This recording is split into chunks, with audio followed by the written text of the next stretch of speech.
yaitu seperti yang ini untuk kita hantar kepada pemeriksa.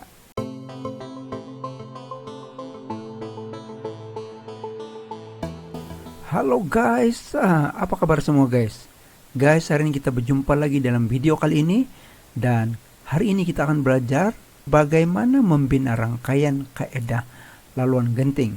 Oke, kita akan melukis raja kaedah laluan genting. Oke, sekejap guys. Mari saya terangkan dulu proses penyelesaian pengiraan untuk kaedah laluan genting. Kita akan diberi soalan macam ini. Oke. Tindakan kita ialah kita akan lukis rangkaian laluan genting ini, oke, itu sekiranya tidak diberi sedia. Oke. Selepas kita berjaya melukis yang ini, maka kita akan selesaikan pengiraan di sini, guys. Pengiraan di sini. Oke. Sini. Oke. Yaitu ini dia punya nilai-nilai. Oke, kita mengira di sini dan kita akan letakkan di sini. Kemudian selepas itu kita akan dapat nilai-nilai select di sini. Selepas kita dapat nilai-nilai select di sini, kita boleh tandakan di manakah kegiatan-kegiatan genting. Contoh dalam soal ini ialah ini dan ini dan ini. Dan akhir sekali kita akan dapat jawaban D, yaitu kita dapat laluan genting. Oke, begitu cara dia guys. Oke, hari ini kita akan belajar terlebih dahulu macam mana melukis raja rangkaian kaedah laluan genting. Oke guys, mari kita buat soalan ini guys. Oke, soalan kali ini dia. Oke, langkah pertama yang kita perlu buat ialah kita kena lukis rangkaian kaedah laluan genting ini. Oke, kalau kita perhatikan, activity yang pertama ialah P dan tidak mempunyai apa-apa pendahulu, bermana P akan bermula dari node kosong ini. Oke, dan di sini ialah P. Kita lukis saja dulu sebab bila-bila masa kita boleh ubah, sebab ini ialah rangka.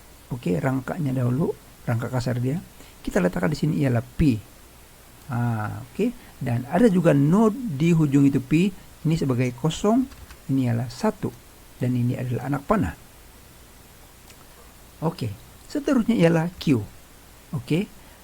Aktiviti yang kedua ialah Q, dan kita perhatikan juga Q ini juga tidak ada pendahulu. Bermakna kalau saya letakkan Q di sini, maka jawaban kita salah karena Q tidak didahului oleh P kalau berdasarkan soalan. Bermakna ini saya undo dan jawaban bagi Q adalah di sini. Oke, ini node, ini yang kedua. Oke, sebab ini kosong, ini 1, ini ialah 2, ini ialah Q. Oke, seterusnya ialah activity bagi R. Kalau kita nampak di sini, R ini didahului oleh Q. Jadi, kalau kita letakkan R di sini, dia memang confirm salah. Oke, sebab R didahului oleh Q, bermakna dia patut berada di ujung Q sini. Ini ialah R. Dan ini ialah node bagi R. Node bagi R itu 2 dan 3. 2, 3. Oke. Seterusnya ialah S.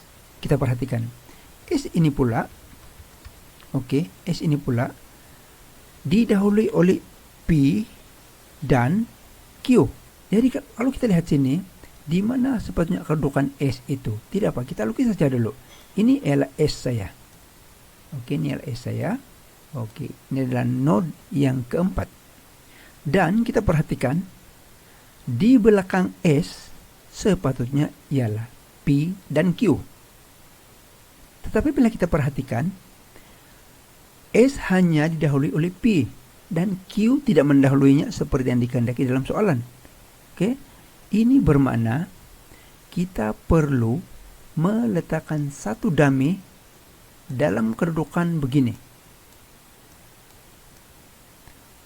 Membolehkan kita mengaitkan Q dan P kepada S. Oke, saya ada satu soalan. Adakah setiap soalan mempunyai dummy? Jawabannya ialah tidak semestinya ada dummy. Jadi macam mana saya tahu dia perlu dummy atau tidak dalam soalan itu? Bergantung kepada pendahulunya ini. Sekiranya tidak dapat tidak dapat dihubungkan tanpa dummy, bermakna kita kena tambah dummy. Oke, jadi jelas perlukah setiap soalan itu ada dummy? Tidak semestinya. Bila perlukan dummy, apabila kita perlu mengaitkan dua activity seperti yang berlaku dalam soalan ini, yaitu S hanya didahului oleh P, tapi sebenarnya dalam soalan ini dia mau Q juga. Jadi kita perlu letakkan dummy di sini, dan ini kita akan labelkan sebagai dummy atau D. Oke, dummy. Seterusnya ialah T. Oke. Kalau saya letakkan T di sini, oke, T di sini, maka T hanya didahului oleh S. Oke, perhatikan S ini. Tetapi kalau dia ikut dalam soalan, R juga mendahului T. Oke, dan R terpisah dari sini. Oke. Sekarang ini, bolehkah kita menambah D di sini, yaitu dummy untuk mewakili sambungan R dan S kepada T? Secara logiknya sebenarnya boleh, kan? Tetapi kalau kita tengok di sini, kurang sesuai untuk menambah dummy di sini untuk mengaitkan R dengan S, karena R tidak lagi mempunyai apa-apa sambungan di sini. Memang tidak ada, itulah ujung R.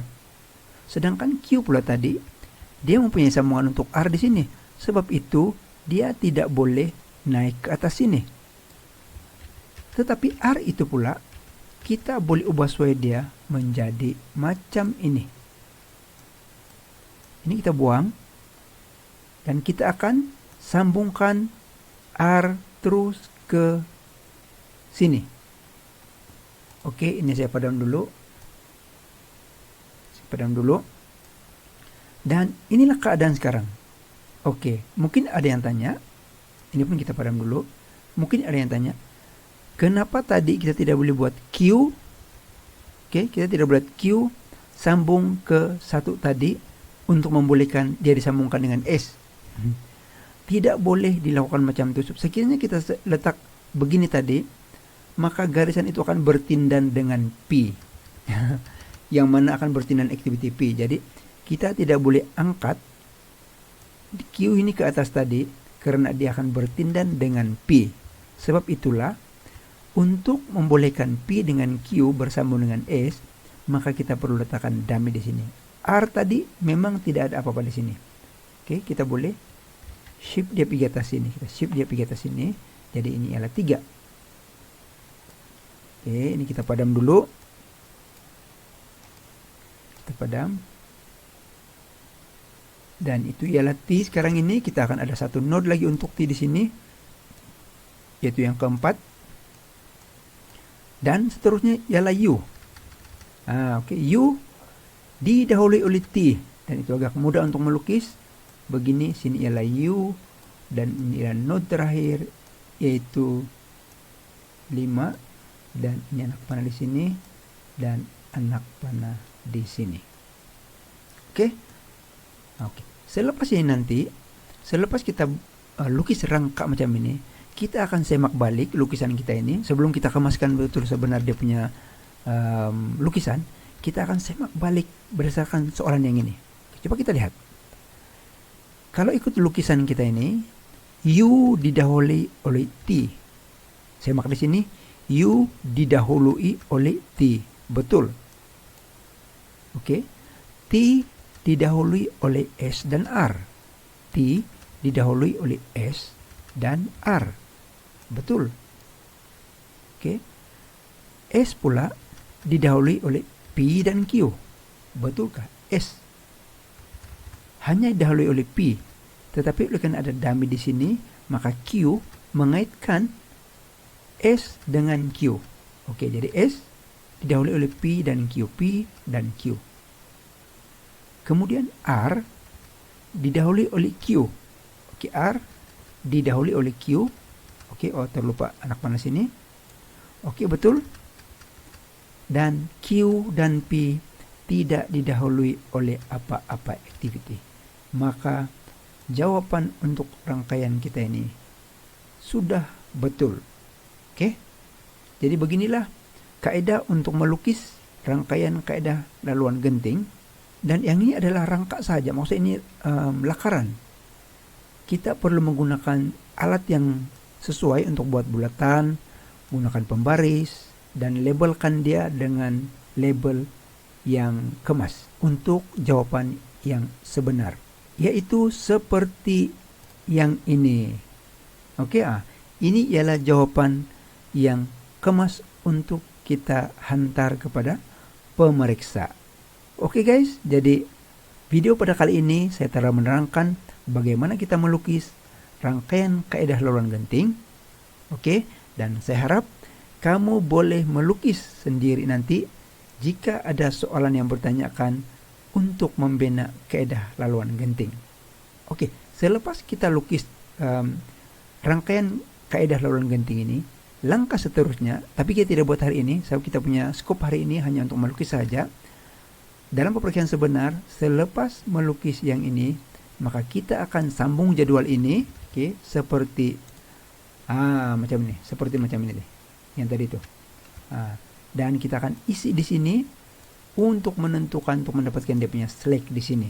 Tapi ini nanti dalam pelajaran akan datang, guys. Oke, jadi guys, sekian saja video pada kali ini, yang mana kita telah belajar untuk membuat rangkaian kaidah laluan genting. Diharapkan kamu telah mendapat sedikit kefahaman tentang perkara ini, dan terima kasih karena telah bersama-sama saya belajar melukis rangkaian kaidah laluan genting ini. Dan saya harapkan kamu boleh cari soalan yang boleh kamu buat sebagai latihan untuk melukis kaidah atau melukis rangkaian kaidah laluan genting ini. Jadi guys, sehingga kita berjumpa lagi dalam video yang akan datang. Bye bye dan selamat belajar. Peace.